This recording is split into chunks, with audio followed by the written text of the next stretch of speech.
Ever since I posted my video a week or two ago showcasing my marker system in its entirety for the running back and the wide receiver position, including the debut of my new PFF markers, which introduces more markers and baselines from Pro Football Focus metrics, especially for the wide receiver position, a lot of y'all have been asking for an update for that post-combine, since we basically have three whole parts that we look at for my marker system for these college prospects, and that is production, which we've known since the end of the 2024 season, the combine to incorporate all of the athleticism metrics, which we now know, and then the final step will, of course, be the NFL draft and final draft capital and landing spots for all of these prospects. But now that we are essentially 90% of the way done with my marker system, now that we have both production and athleticism numbers for a vast majority of these guys from the combine, let's run through my running back and wide receiver prospect marker system. So let's dive into the running back sheet here, and we're just going to basically focus on the 2025 class because, of course,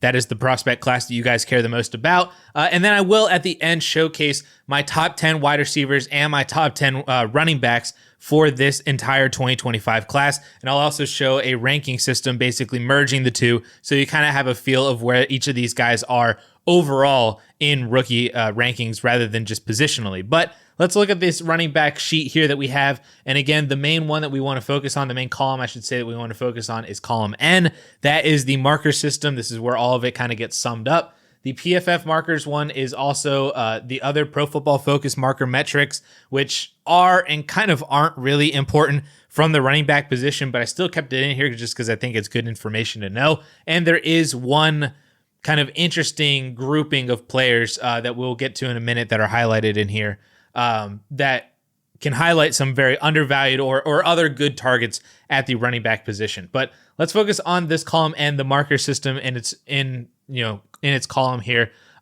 Anybody that you see that is colored in this orangey kind of cell color, that means that I am missing 40 time data, or essentially just testing data. Like, they were at the combine, they weighed in, we got their heights and their weights and stuff, but they didn't run a 40, so we don't really have testing measurements for their speed score. We may not even, probably don't even have burst score and stuff for them because they probably didn't do long jump or broad jump and vertical for them. So we're basically missing up to 3 markers for all of these guys that are colored in orange. So that's why, like, when you see Ashton Genty is the running back 4 in my marker system, he didn't test at all. Had he tested, he probably would have hit on at least 2, if not all 3 of those markers, and he would be right back easily being the RB1 in my marker system, which matches his RB1 overall rank. So again, that's kind of some of the stuff that you have to do, kind of the context that you have to take with some of these guys is you have to, you can't incorporate all of the testing, especially with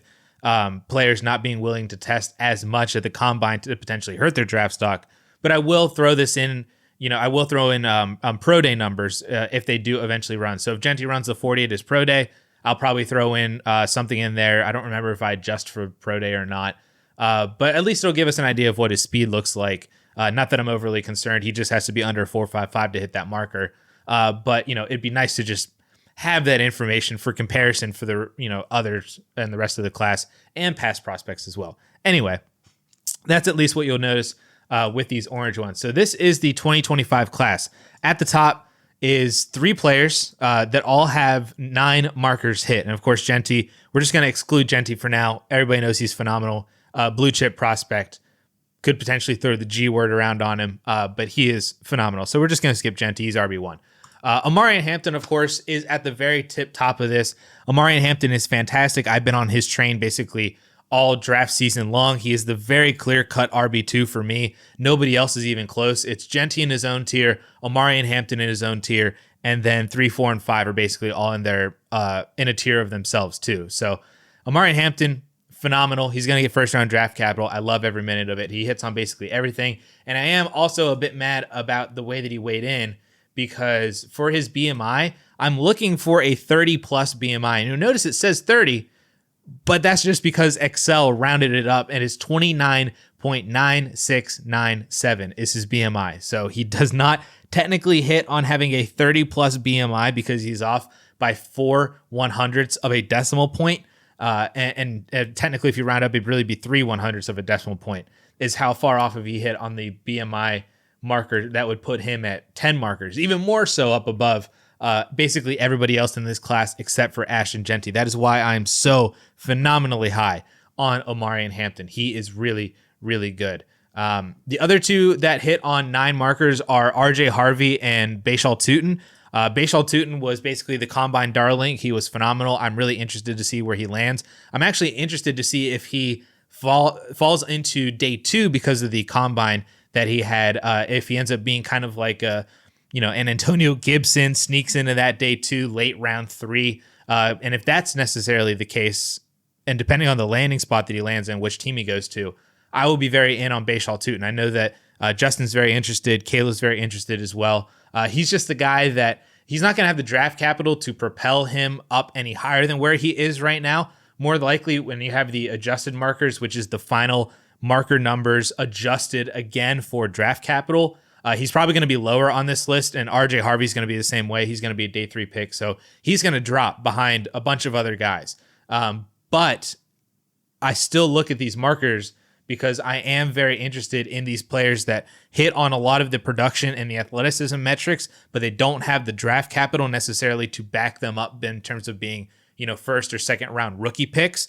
But these are the guys that I really, really like targeting in my 3rd and 4th rounds of rookie drafts because they have that ability to maybe be handcuffs. And if they get the starting job, because of an injury above them, then that could be really good. Or maybe they turn into those guys, like a Chase Brown, like a Ramondre Stevenson, these later round guys that turn into more, long-term actual starting running backs in the NFL and very good for fantasy football.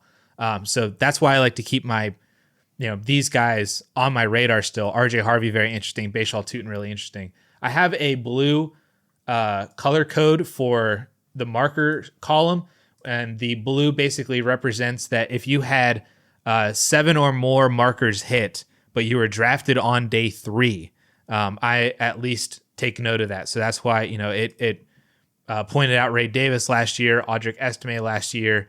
It pointed out who's down in here, Izzy Abanikanda, Evan Hull, and Chase Brown. So, you're not going to hit on every single one of these guys, but if it at least narrows down your target field in terms of who you're actually going after, more often than not, it seems to be like you can at least hit on somebody at better odds than just, blindly throwing at a dartboard, so to speak, if it lowers your search range. And it's not to say that you can't draft 2 of these guys in the same, rookie draft either. Like you could have taken Chase Brown in the early 3rd of 2023, then got Izzy Abanikanda in like the late 3rd, and then got Evan Hull in the 4th round. Like if you have those extra draft picks, you increase your odds of hitting on somebody like Chase Brown if you know who these guys are to target.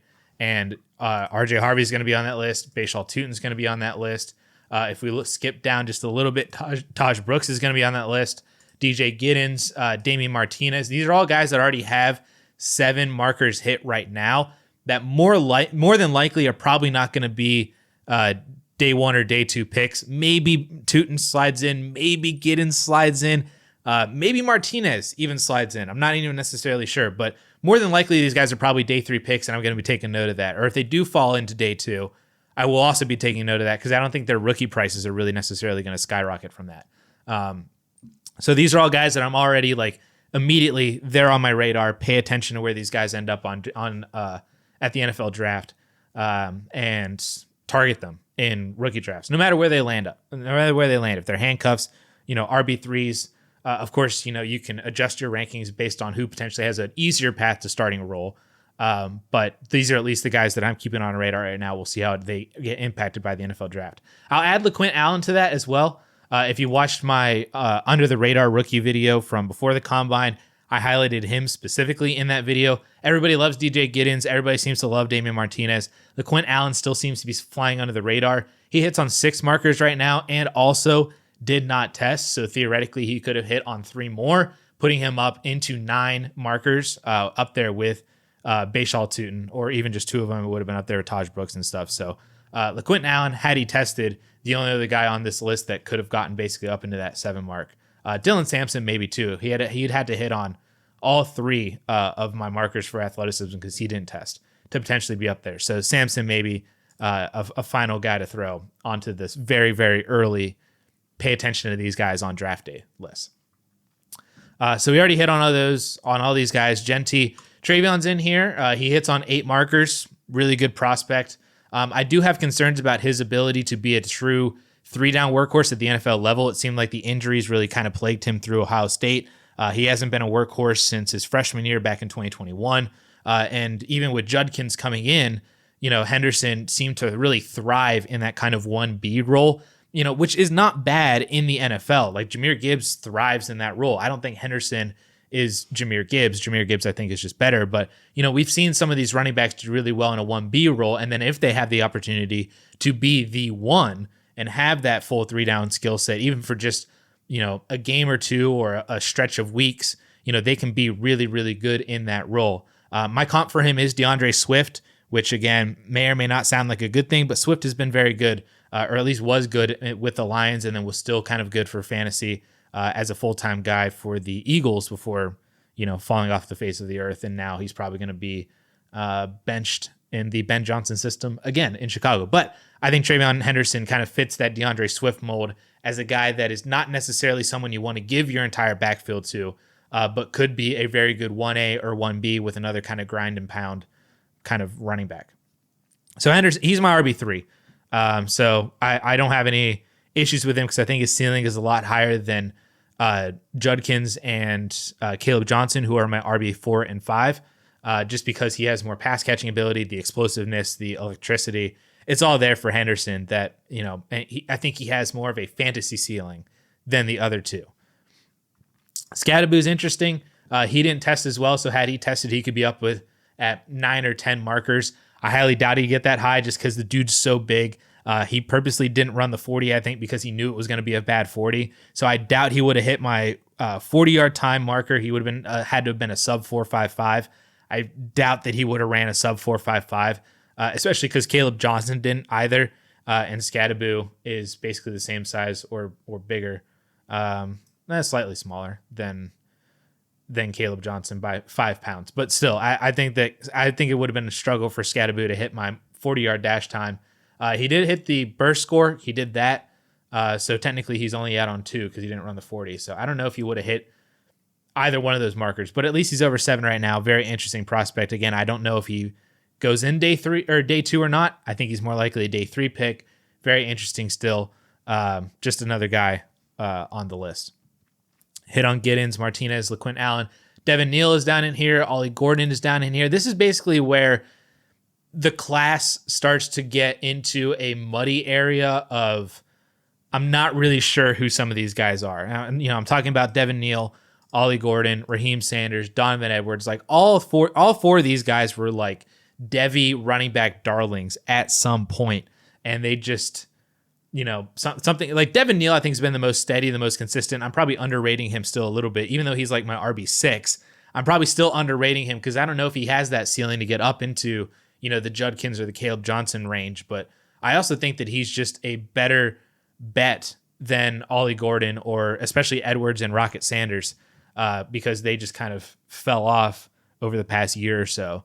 That, maybe I should not include Neal in this range, but these three I think are very interesting. They all 4 of them have 6 markers hit, so that's a good thing. It's a combination of athleticism markers and production markers, which are these 2 percentages right here. They've all they all hit on my reception markers. They all have very early production. Ollie Gordon and Devin Neal both had seasons of big fantasy point production, up over 20, 23 fantasy points. Rocket Sanders had 21 fantasy points per game too. That was probably his freshman year, if I remember correctly. All around the same size as well. Edwards is a little bit smaller, but they're all in that 5'11" to 6'1" range at above 210 to 220 pounds. All ran a very similar 40 to a degree. Like they're all very similar. I think they're just interesting guys. Not sure if there's going to be massive ceilings, but they're probably just good handcuffs in the NFL. Judkins is down in here. I think Judkins is a good prospect. He's my RB4. Even though that he doesn't hit on a ton of markers, I think some of that was due to the fact that he went to Ohio State and split time with Trayvon Henderson, so he does not hit on my final season points per game. His best season points per game was at 22, which is still phenomenal.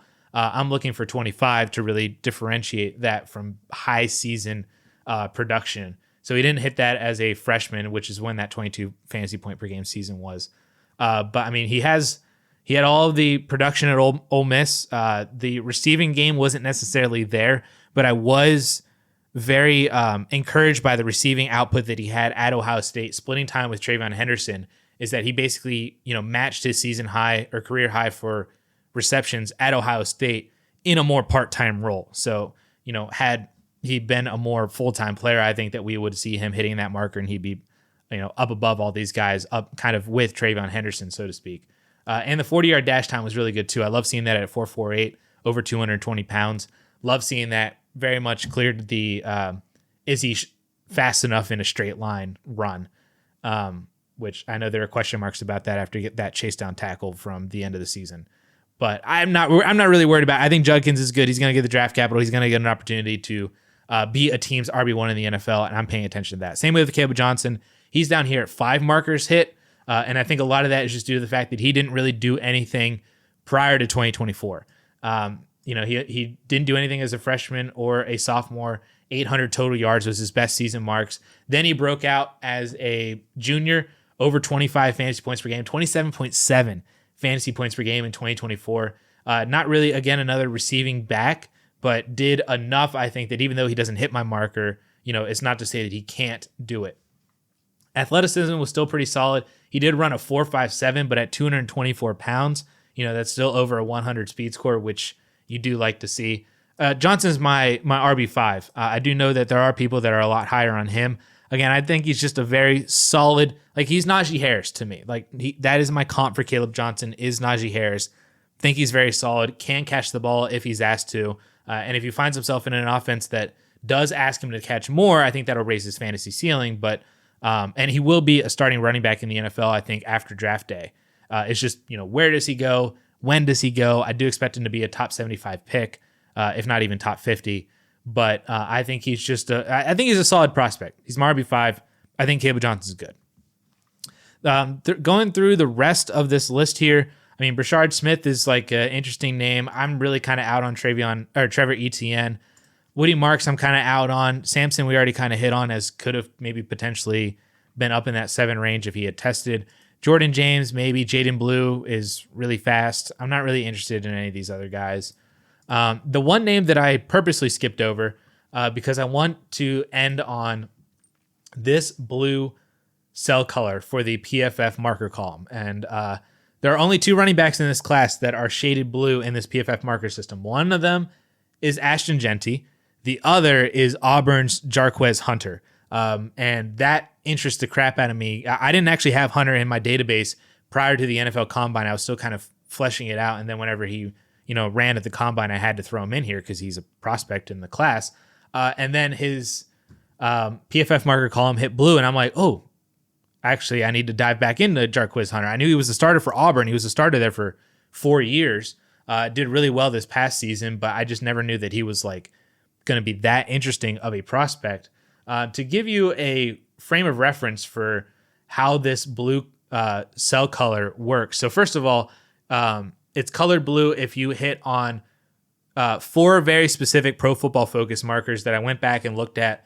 All of these very good, historically good NFL running backs for fantasy football. What did the majority of them have from the Pro Football Focus metrics? So that's, yards after contact, breakaway runs, all of that kind of stuff from Pro Football Focus. The vast majority of them hit on 4 very specific markers. That is career breakaway runs per attempt, career yards after contact per attempt, best seasons yard per route run, best first downs per attempt, yards per route run, and then I have my own personal filters that you have to have at least more than 3 markers hit in my marker system and have been drafted in rounds 1 through 5, which is essentially a top 200 draft pick in the NFL. If you're drafted in round 6 or 7, the hit rate on that for running backs is massively, massively low. So I basically cut it off to say, if you are in the top 200, I'm still interested in you, because 4th and 5th rounders are still it's still very possible to be a long-term starter in the NFL. But if you're around 6 or 7, you're more drafted as a super depth piece, a special teamer. That's basically where you live. But 4th and 5th rounds, you can still be drafted as a potential, usable asset for fantasy football. So that's why I have the cutoff at top 200. To give you an idea of how well this blue coloring is for running backs, here is every single running back that has this blue shade since Pro Football Focus has been tracking these metrics back in 2017. This is a pretty banging list, if I had to say so myself. I actually was running down through this with somebody in the comments of my first video for the marker system. They asked what the success rate was for this, and it is essentially 100%. And that success rate, I'm kind of taking a little bit of a flexibility with that success rate, but it's either you were a phenomenal player, drafted as a phenomenal prospect, and you actually hit for fantasy football, like you were worth your draft pick in the first round of rookie drafts, or you were a later round guy that either gained a ton of value or because you maybe produced for a little bit and you were a value hit, so that you had a potential to massively ROI somebody. Had they drafted you in the third or fourth round, they probably could have gotten a second or even a first round pick for you at some point before your production really fell off, if you were just kind of a really hot flame that just burned really quickly and didn't have any sustainability to it. Or you're a late round guy who actually was good and you had multiple years of production. So, the 2024 class, the jury's still kind of out. Jonathan Brooks hit on it. Just unfortunate that he got hurt. Bucky Irving and Tyrone Tracy, I consider both of those a hit. Tracy has been more or less a value hit right now. He's been valued as pretty much a top 20 dynasty running back on Keep Trade Cut, basically since like November, because of his end of season breakout and the possibility that he could still be the Giants' RB1. So I consider him a value hit and a slight production hit too. If you drafted him in the third or fourth rounds of rookie drafts last year, you were very happy that you did, because he did better than anybody else. Same with Bucky Irving. I mean, Bucky Irving is both a production and a value hit. I consider both those guys to be hits. Bijan, obviously a hit. Achane, obviously a hit. I consider Spears and Algier to also be hits because they were good value/production hits based on what they did as rookies. Now, Algier, you had to have sold him before they drafted Bijan Robinson, but 1,000 yards as a rookie, I consider that a hit. ETN was a hit. He was an RB2 as in his third season. He was still, I think, a top 15 running back in his second season. Just kind of fell off. But production hit, and then maybe, you should have sold, but whatever. Javonte, I think, was a value hit. He basically got up to top 5 dynasty running back entering year 2 before he tore his ACL.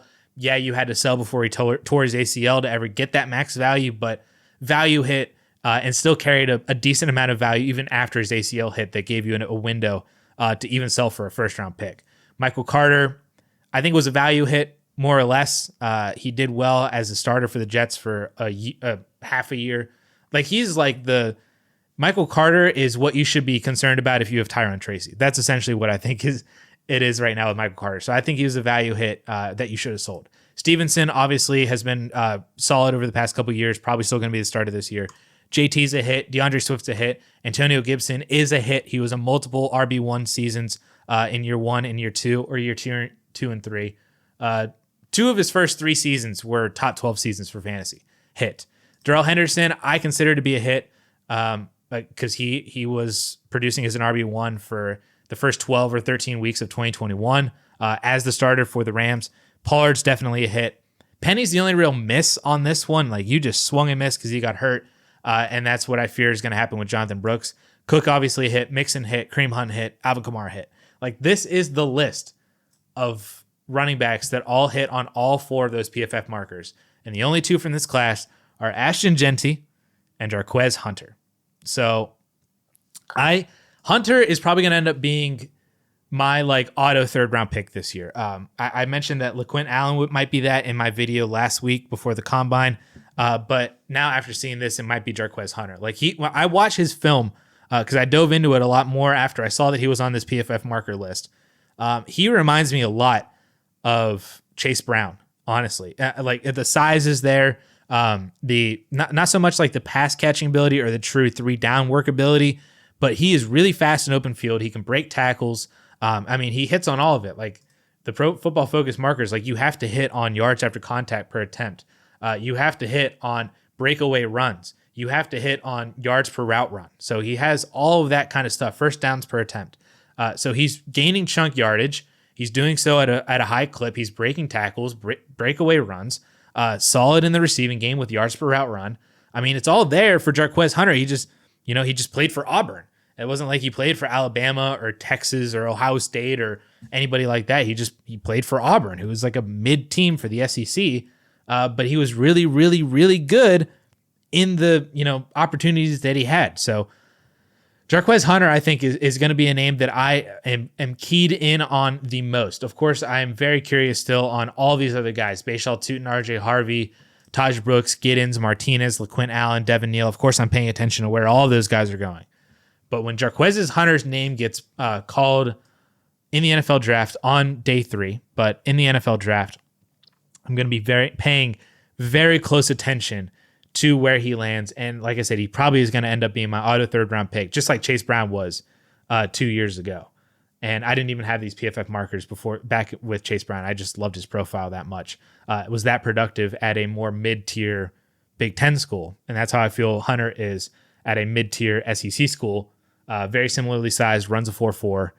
Everything is there for Jarquez Hunter. We just have to see where he lands. The final thing that I want to bring up about this running back class, though, is I've seen a lot of comparisons with people saying that this is 2017 all over again. And I do, and I also do not understand those comparisons. I do understand those comparisons because this is a very good running back class as a whole, much better than a lot of the classes that we've had over the past few years. And of course, it's, we're at the point where basically like a generation has gone through the NFL. That 2017 class, they're all basically, 28, 29, 30 years old, and they're getting phased out. So we need another class to come in and replace all those guys, like how 2017 was, replacing a lot of guys from like 09, 10, and 11, because there was a lot of need from NFL teams for starting running backs, and that class with its talent filled that void nicely. So I've been seeing a lot of people comparing this class to 2017, and I have to say my personal comparison is that this class is more 2020. I think it's a very good class, but it's not like a league resetting class, so to speak, in terms of the amount of elite talent that we have. Ashton Jeanty is obviously phenomenal. He is one of the best running back prospects over the last 10 years. Like if you were to rank everybody, it would be, Jeanty, Jonathan Taylor. You would probably have like CMC and Saquon Barkley in there, of course. Like those guys would be. Jeanty's probably in like the top 5 running back prospects over the last decade. But then once you start fleshing out that list even more, you get a lot more 2017 guys. And let me show you what I mean. In 2017, there were, I believe, 5 or 6. Let me see. 1, 2, 3, 4, 5 running backs with double-digit markers hit. 10 plus markers hit. There were 5 running backs in the 2017 class. There were another 1, 2, 3, 4 running backs with 9 markers hit. And now some of them weren't necessarily good, like Elijah McGuire, Jeremy McNichols, Marlon Mack, sure. But at least they had 9 markers hit. And we had these other 4 or 5 that had, these other 4 had double-digit markers. Then you look at the 2025 class, right? Obviously, we don't have draft capital, but the only marker that we're essentially missing for these guys outside of them not testing is draft capital. So if you're drafted in the 1st or 2nd round, you will get an extra marker, an extra point. And if you're not drafted in the 1st or 2nd round, then you don't get anything at all. So the only people that are even possible to get to 10 markers are these 4 right here. It's Jeanty, because he could still test and get up to 10 even before the NFL draft, which he probably will do. Hampton can get to 10 with 1st round draft capital, and then RJ Harvey and Bashal Tutin, they're not going to get 1st and 2nd round draft capital. So we only technically have 2 running backs in this class that have double-digit markers hit, where we had 5 in 2017, 4 of whom were drafted in the first 2 rounds and were phenomenal. It was McCaffrey, Fournette, Dalvin Cook, Joe Mixon. That was your list in 2017. I think all 4 of those running backs are basically better than everybody in this class except for Jeanty. And I think that most of those guys are better than Amari. All 4 of those guys are better than Amari and Hampton. So from a peak top of the rankings talent perspective, 2025 is nowhere near 2017. That just because 2017 had so many elite running back prospects that it's going to be hard for a class to compete with that ever again. And I don't think 2025 does. I think 2025 is a lot closer to 2020 at the top. You have Jeanty, who comps very closely to Jonathan Taylor. You have Amarian Hampton, who probably comps really closely to J.K. Dobbins. You have Travion, who's basically like DeAndre Swift. You have Judkins and Caleb Johnson, who could be, kind of like that Antonio Gibson-ish kind of player, or, like Cam Akers or A.J. Dillon, because A.J. Dillon, like Caleb Johnson could just be A.J. Dillon. A.J. Dillon was a second-round pick in the NFL draft. Caleb Johnson could be A.J. Dillon. Judkins could be, Antonio Gibson or Cam Akers or somebody like that. I think Cam Scadaboo is essentially Clyde Edwards-Helaire just without draft capital, because CEH was a first-round pick. And then you have all these other guys. You have all these other potentially interesting guys that I think that are just closer to the 2020 draft than we are the 2017 draft. But I do think that we are close to the 2017 in the sense that I think just as in 2017, we had Kareem Hunt, they not so much come out of nowhere, but Kareem Hunt was a third-round pick. Alvin Kamara was a third-round pick. You had Aaron Jones come out of that draft class. You had James Conner come out of that draft class. Like, you had these guys in 2017 that came out from, round 3, 4, 5 that ended up being long-term answers for teams at the running back position. And I think that you're probably going to see something very similar to that in 2025. So while 2025 doesn't have the top-end talent that 2017 does, I do think that 2025 has the overall depth that we could have multiple later-round guys end up being hits at the running back position as multi-year starters for an NFL team. That's why I'm really in on Bashal Tutin. That's why I'm in on, Scadaboo could be on that list, even though he's, like I said, he's CEH without draft capital. Like, that doesn't mean that he won't have an opportunity to maybe still be a starter. Giddens, Martinez, Devin Neal, Ollie Gordon, Jarquez Hunter, like all these guys have the ability to, I think, be starters in the NFL. They just have to get placed into the right situations and then kind of further develop and succeed in the NFL, like what we saw out of Kareem Hunt and Kamara and Aaron Jones and James Conner. Some of those guys took a while. Like, Jones took like 3 years. James Conner took a couple years until Le'Veon left and then went to the Cardinals and has been phenomenal for the past 4 years with the Cardinals on his second team. So it might take a while for some of these guys. It's not going to happen immediately, but I do think that is how the 2025 class more closely comps to 2017 in its depth, not so much in its elite top-end talent. I think that it comps more closely to 2020 in top-end talent. So that's the running back position for 2025. Now, onto the wide receiver position. This is a very big draft class. There's like 50 names in here on this list for wide receivers, and it is not a very good class overall. Like, the fact that we only really have just a couple guys like that have 10 markers hit out of 14 is just kind of meh. Like, 2023 was very similar. JSN was still under 10, but that's because he didn't test. So it wasn't really like a phenomenal draft class as a whole. Yeah, like he was at, he did test. He had 8. Zay Flowers had 8. Hyatt had 9. Josh Downs had 9. Like, that's just kind of where we're at in this draft class. But you look at, 2022 had 1, 2, 3, 4, 5 players over 10 markers hit. One of them being Khalil Shakir. So marker system, it works. Even 2021 had 3 players. One of them, of course, being Jamar Chase. 2020 had 4, 5, 6, 7 players all right there. So like the fact that we only just have 2 is just kind of meh. And one of them isn't even going to be a guy drafted on day 1 or day 2. So it's Kyle Williams. So, but Luther Burden hits it, and had tested, he would probably hit it as well. I expected he would probably run a sub 4.55 and might hit the burst or the speed score markers as well to get up to 10. So he can get up to 11. So it's the same thing with Genty. Tet did not test, so that's why he's my wide receiver 4 in the marker system. Had he tested, hits on all 3 of those markers, just like Genty, he would have climbed right back up to being the wide receiver 1 in this class, like he was before the combine. So that's Tet. I'm just going to skip right over him. He's my wide receiver 1 in the class. He's really, really good. Luther Burden is my wide receiver 2 in the class. Also really good. I think he's in the same tier as Tet McMillan. Not to say that these guys are like elite wide receiver prospects. I mentioned in a comment earlier today, actually, somebody asked where Tet would be in the list of just the past like couple draft classes. And I said that he was probably, after I named out some of the names, he'd probably be like the wide receiver 8 or 9 over the past 3 or 4 classes combined. Like, he'd be behind Chase, behind Garrett Wilson, behind Drake London, behind probably 4 guys from last year's class in Marv, Neighbors, Rome, and BTJ, behind JSN as well. Like, so I just listed 8 guys right there. So Tet would be 9 in terms of the last 3 classes combined plus 2025. So it's not to say that he's a phenomenal prospect, but I do think that he is a good wide receiver, potentially being dragged down by just the class itself, not necessarily being all that great. Same, I think, with Luther Burden. I also have no real concerns about 2024's lack of production compared to 2023. But I just think that Luther Burden is a very good player. He hits on 10 markers, going to be first round pick. Love to see it. Not really much else I'm going to be looking for at the wide receiver position. I mean, maybe he plays a little bit too much in the slot, but he's just such an athlete. And I think still like a solid route runner, not like an elite route runner, but a good enough route runner that I think it might take him a year or two to kind of get developed into an NFL offense and be more of like an elite upside kind of fantasy guy. But I think that he's still worth my wide receiver 2 in the 2025 class.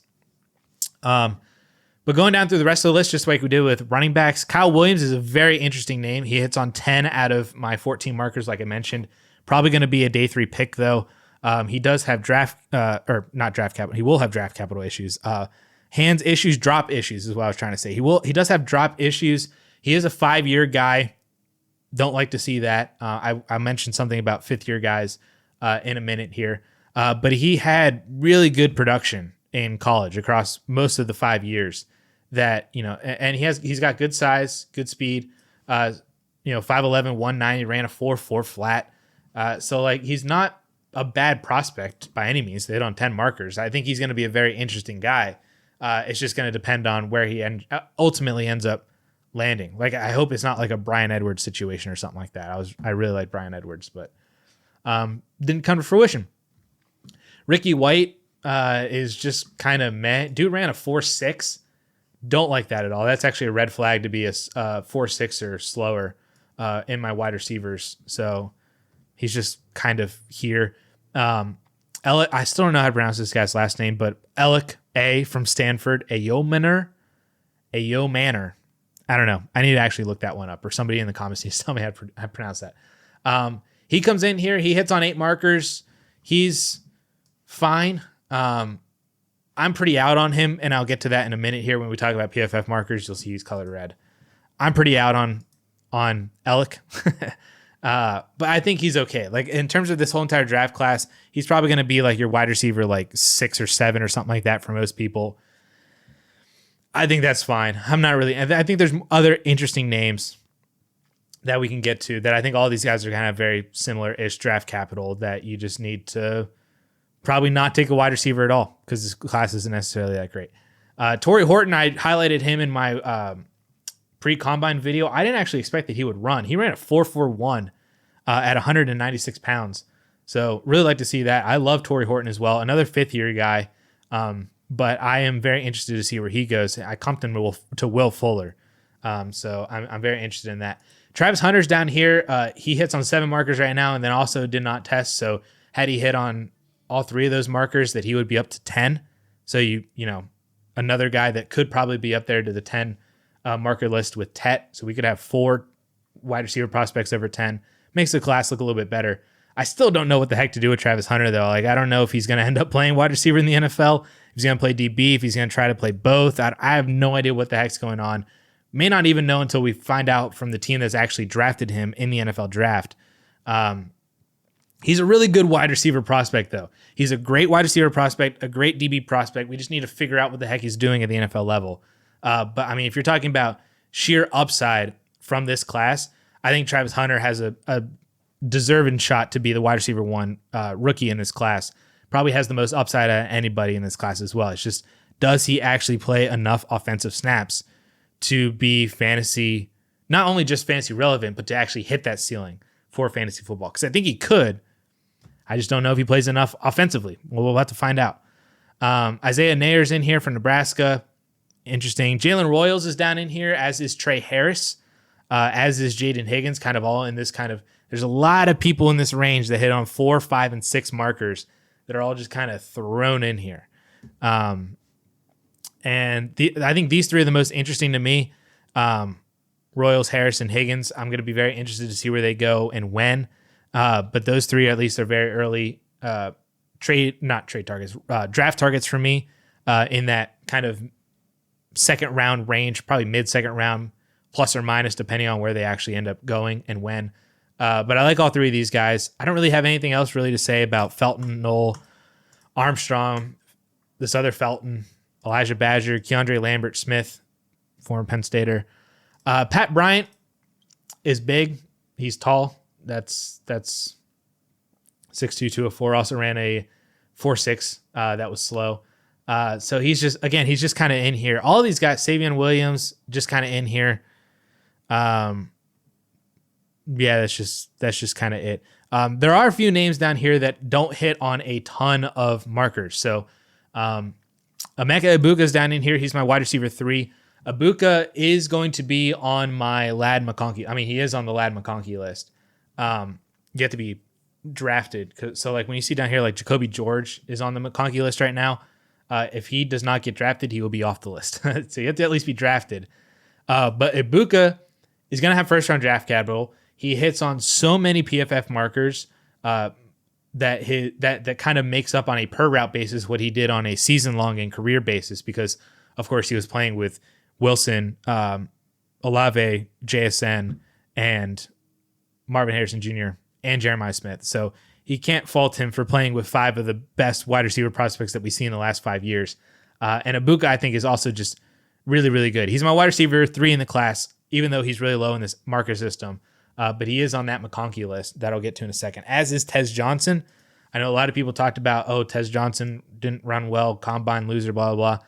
He was a combine loser, and he hurt his draft stock a lot. But I'm still very interested because he also, on a per route basis, was really, really good with everything from my PFF markers. And I care a lot more about these PFF markers for the wide receiver position, just because if you're able to win individually, at the wide receiver position, because normally there's 2, 3, even 4 wide receivers out on the field at the same time, 5 wide receivers out in the field at the same time, that your ability to win routes individually and produce on an individual basis, on a per route basis, is a lot more important for wide receivers than it is for running backs, just with all their PFF markers, because they typically only have one running back on the field at one time. So if you're stuck behind somebody who's better than you at the running back position, that kind of sucks. But if you're stuck behind somebody who's better than you at wide receiver, that's not necessarily the worst thing in the world, because you can still be targeted and win on your routes because you're on the field at the same time. Jordan Addison with Justin Jefferson, T. Higgins with Jamar Chase, Devonta Smith with A.J. Brown, Jalen Waddle with Tyreek Hill, like DK Metcalf with Tyler Lockett, and vice versa, and JSN. It's all the same. So that's why I'm very interested in Tez Johnson as well. We'll see what he does. I'm pretty much out on Restrepo. Don't really care about him whatsoever. And then we need to have the Matthew Golden conversation. I have no idea what to do with Matthew Golden. His tape is really, really good. I went back and I watched his tape again just because I got so much hate on everything from the Combine winners and losers video. But man, dude, he has no production. He has no production whatsoever. He does not hit on basically anything that I'm looking for in terms of yards per team, pass attempt, market share. He does have a 20% dominator rating, but he doesn't have a 30%. And that wasn't even at Texas either, that his breakout age was. He doesn't hit on anything production-wise. And then you look at is he a Ladd McConkey guy? Was he better on a per route basis? No. He only hits on 4 of my markers for Pro Football Focus. So like he was not really good in terms of like career yards per route run, career targets per route run, first downs per route run. He was okay yards after the catch per route run. On contested catches, he was all right. He did play a lot on the outside, so that's good. But even his best season, like his best yards per route run season was 2.1. I know a lot of people are going to say, well, look at his second half of the season with Texas. But even then, like he wasn't running more routes. He wasn't like all that much more involved. He just kind of hit on one extra deep pass per game with Quinn Ewers, as Ewers kind of was getting more and more healthy throughout the rest of the season after that oblique injury in like week 3 or whatever. So you look at his game logs and you look to see, he ran basically the same number of routes over the second half of the season, but his longest catch basically increased. It almost doubled basically all of the longest catches from the first half. So he caught one deep ball a game over the second half of the season for most of those games. And that's where his good yards per route run's coming from and everything like that. Like he had 2 150-plus yard games over those final 8 games of the season in the second half when he was unleashed, when he was, being the first read and whatnot. And then there's a bunch of other games where he was like 2 for 51, 2 for 39, 3 for 67. Like all these other games where he just was not involved whatsoever, but he had that 140-yard catch in most of those games that just makes his yards per route run look better, but the targets per route run weren't necessarily there either. It's just, and then he runs fast. And I think people just think that he's going to be Xavier Worthy, the next Texas wide receiver who is really fast. Maybe he's a little bit held back by Quinn Ewers, but drafted in the first round, I just don't see it with Xavier Worthy or with Matthew Golden to where he is Xavier Worthy. Xavier Worthy was such a better prospect than Matthew Golden that I am out on Golden if anybody has him as a top 5 wide receiver in this class. He's good. Like his tape's good. I just don't know what to do with him. And I'm sure he's going to land in a good spot on round 1, and he's going to fly up draft boards because of it. And he's going to probably he might even go ahead of like Igbuka. I'd rather just probably take Trey Harris in like the early to mid second round than Matthew Golden. I'd rather have Jaden Higgins. I'd rather take a running back or take Tyler Warren or Colston Loveland than draft Matthew Golden, because the upside is there, but I think the probability of him hitting that upside is very, very low, because wide receivers who generally produce as little as him over the entirety of their career in college don't then generally start producing in the NFL at an amazing clip. So if you want to accept that you're just going to bet on an outlier, then by all means go for Matthew Golden. But I just don't think I can swallow it when the opportunity cost is probably a really good running back, a really good tight end, or you can just trade back and get multiple wide receivers like Trey Harris, like Jalen Royals, like Jaden Higgins, like all of these other guys that I think aren't necessarily that far behind Matthew Golden. So that's where I'm at with Golden, and why I'm probably going to be very out on him come rookie draft season. Then I will say too, for all that crap for Matthew Golden with the lack of production and the lack of PFF markers hit, Isaiah Bond is even worse. So I'm 100% way much in on Matthew Golden if the alternative is Isaiah Bond. Isaiah Bond is not a good prospect at all. He's very, very bad. Do not draft him whatsoever. But I just don't know if I'm really necessarily in on Matthew Golden either, especially, like I said, at that inflated cost of running a sub 4.3, being a first round pick. People are talking about him as, if not the wide receiver 1 in the class, a top 3 wide receiver in this class. Like he's probably, I think he is in I think he's like my wide receiver 6 or 7. I can't remember off the top of my head where he's at right now.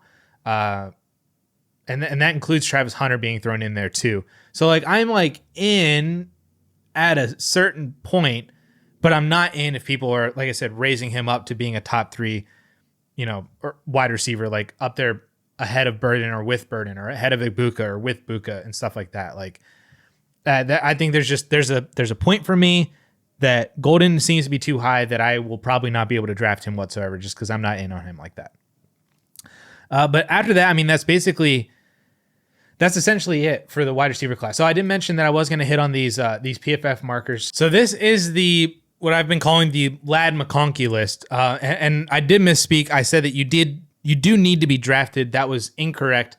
You need to be a top 200 pick. It's the same thing as the running back one too, where I've essentially capped it to where you need to be rounds 1 through 5 pick is essentially a top 200 pick. Some 6 rounders can sneak in there as a top 200, but if you're essentially a top 5 round pick, rounds 1, 2, 3, 4, and 5, I'm wording that horribly. Top 200 draft pick, you make the list. Again, if you're a 6th or 7th rounder, that hit rate is so phenomenally low for wide receivers, just like it is for running backs, because then you're drafted as maybe you could sneak onto the team. Maybe you're more of a special teams kind of guy. That's why I capped it at top 200, just like I did for the running back position too. So we'll see if Tez Johnson ultimately stays in this list. If he does end up being a top 200 pick, Jacoby George probably is not going to be on there anymore. But these are the 3 guys who are at least on the list currently before we get draft capital. But this is the Ladd McConkey list. So you'll see that it's essentially everybody who has twice as many PFF markers hit as regular markers. And those PFF markers have to be at least 10 plus. So you have to hit on double-digit markers and have twice as many PFF markers as regular markers, and you are on this list. And you'll see it, like, I named it after Ladd McConkey because this is the whole reason why I included PFF markers this year, is because I missed so badly on Ladd McConkey that I included these markers this year, and he is on this list. So that verified everything everybody was saying last year, that his film was just so much better than his analytics. And that's why he got a lot of a pass. And plus with playing with Brock Bowers, of course, if you had the choice between throwing to Bowers or McConkey, probably lean Bowers more often than not. So not his fault, and has translated to the NFL very, very nicely. And I've done a full 180 on Ladd McConkey. And this list is a big, big reason why for this year, and why what I'm trying to apply to future draft classes to find future McConkeys, or to argue against people that people have been labeled as future Ladd McConkeys, but don't have the PFF markers to back those claims, a la Matthew Golden. I run right back to that with Matthew Golden, where it's like, well, his production wasn't there, and then people say, well, watch the tape, and I say, I watched the tape, he looks good, but he still doesn't win on a per route basis, and that's true for what he did at Texas, what he did before Texas over his entire career. That's why I have struggles with Matthew Golden that I hoped I wouldn't have had with Ladd McConkey had I known this information last year. Puka's on this list. Waddle, T. Higgins, Hollywood, Deontay Johnson. It's a very good list to be on. The only misses are really Trey Tucker, and then we'll see if Javon Baker ever gets on the field. So Ibuka, 100% on this list. He's going to be a first-round pick. That's why I love Emeka Ibuka so much. He is this class's Ladd McConkey, in my opinion, in the sense that his season-long and his career-long numbers don't look fantastic, but with the context of the fact that he was always the wide receiver 2 at best on the team because of who he played with, he wins so easily on a per-route basis that it makes up for this lack of season-long numbers playing in a high-powered Ohio State offense. So he is this class's Ladd McConkey, not anybody else. That's why he's my wide receiver 3. And we'll see if Tej Johnson makes the list again. So that is like the good for the PFF markers. Now the bad, this is every single wide receiver drafted in rounds 1 or 2 that have half as many or more PFF markers hit as actual markers. So essentially it's the reverse of the McConkey list. It's where your seasonal production and your career production look really, really good, but that might be more coming on the basis of being a volume wide receiver 1 and maybe necessarily not the greatest of offenses, or just you had okay production and good seasonal production, good breakout ages, good yards per team pass attempt, all that kind of stuff, but you're just not really winning on that per route basis, so you're not hitting on a lot of that kind of stuff. Now the big name that's on this list is BTJ. I talked about all of this list even more in depth in the previous video. I don't know if I would have been out on BTJ last year had I known this information or not, but I was really, really in on BTJ. I was taking BTJ over Jonathan Brooks, over Xavier Worthy. I was all in on Brian Thomas Jr. last year. I don't know if that would have been true had I seen this list. But there's a lot of really good hits on here. Leggett's on this list. Adonai Mitchell's on this list. Mingo, Tyquan Thornton, Terrace Marshall, Jalen Reagor, Denzel Mims, N'Keal Harry is on this list. The only true hits are BTJ, Pittman, and Metcalf. But other than that, it has some... the big hits in the NFL. The big misses for this list are BTJ, Pittman, and Metcalf. But it hits on a lot of some of the biggest busts in recent NFL history at the wide receiver position. And that is where Alec Ayomanor, I don't know how to pronounce his name. Alec from Stanford is on, as is Jordan Watkins, as is Ike Tesla, but I don't really necessarily think that as is Kymir DK. But in order to make this list after the NFL draft, you have to be drafted in the first or second round. So neither of these three are going to be interesting. I've seen the possibility that Alec ends up being a second round pick. That might be just out of pure necessity from the wide receiver position. But Tyquan Thornton was a second round pick. Terrace Marshall was a second round pick. Denzel Mims was a second round pick. Not all of these guys are overly phenomenal wide receiver prospects either, but they found themselves in early day 2. And I think Alec could as well. He hits on 8 markers, but only hits on 2 PFF markers because he's not very good across the board. Yards per route runs low, targets per route runs low, first down per route runs low, yards out of the catch low, missed tackles forced low, all that kind of stuff. So that's why I'm basically out on Alec. Even if he is a second round rookie pick, I'm probably not all that interested in him, in favor of Royals and Trey Harris and Jaden Higgins and all those other guys. So I did promise that I would have my final top 10 rankings for the running back and the wide receiver positions up on the screen. There they are right now. So that is a look at essentially where I'm at with both positions, using my marker system, using the film that I've watched so far. Again, this is a very fluid ranking still. I mean, the most of the top guys are there, but like I could be convinced on, you know, my 6, 7, 8, 9, 10s for either one of these positions, more or less. But basically, the ordering of it isn't necessarily super meaningful right now. I still need to see draft capital. I still need to see landing spots, of course, for like final rookie rankings for rookie drafts. And it's impossible to really hone in on making any decisions right now past like the top 7 or 8 picks in rookie drafts. So like if you have like the 111 or you have the 203 and you're like, who should I take? That's an impossible answer right now because those picks are so dependent on the NFL draft, on landing spots, and then on the other league, the other members of your league, depending on where they draft and who they value and everything like that too. So it's pretty much impossible to really hone in on what you should be drafting at those positions. But hopefully this list, at least at the running back and the wide receiver position, gives you an idea of who I am valuing more so than others. And of course, there's the overall ranking too of the top 20 for the running backs and the wide receivers and how I would rank these guys. Of course, this doesn't take into account any quarterbacks, any tight ends, but I'm working on a finalized rookie ranking list. We are also working on a Discord channel for the YouTube channel. So we will have Discord, you'll be able to join it for free, get access to myself. Caleb should be in there. I think Justin should be in there too. I haven't really talked. He's kind of iffy on Discord. But you know, you'll get direct access to all of us. You'll get access to these sheets for the marker systems. And then we're probably going to run maybe we'll try to run some mock drafts off the Discord channel. You guys can be able to ask about trades, and then we can also do show trades on the YouTube channel, discuss those, analyze all that stuff.